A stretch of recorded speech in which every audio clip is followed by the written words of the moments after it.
Opština Zemun nastavlja sa politikom ravnomernog razvoja naše opštine. Danas se nalazimo u naselju Vojni put i Altina, gde izvodimo radove na asfaltiranju 10 ulica koliko nam je preostalo u ovom delu naselja. To je politika koju smo dogovorili zajedno sa građanima, da se trudimo da nemamo neasfaltiranu ulicu na teritoriji naše opštine. Sa ovim radovima smo blizu realizacije tog cilja, s obzirom da je kraj godine, se prave budžeti za sledeću godinu i u budućem budžetu ćemo ostaviti sredstava kako za nasipanje, tako i za asfaltiranje potrebnih ulica.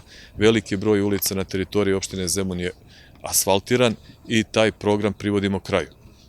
Pored ovih radova, završili smo nasipanje ulica u naselju Grmovac, privode se kraju radovi na asfaltiranju trotoara kako u Zemun polju, Batajnici, Altini, Ugrinovcima i u centralnim delovima naše opštine i sa tim radovima želimo da završimo kalendarsku godinu. Pored ovih radova svakako akcenat smo stavili na sređivanje škola, vrtića, zelenih površina, sportskih terena, dečijih igrališta i po prvi put shodno politici grada Beograda, Republike Vlade Srbije, promenom zakona o glavnom gradu, usvajanjem statuta i usaglašavanjem statuta opština, po prvi puta smo ušli u sređivanje međublokovskih površina.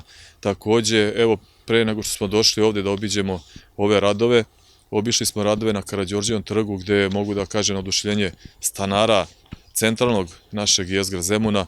Radovi teku po predviđenoj dinamici i vrlo brzo će biti završeni.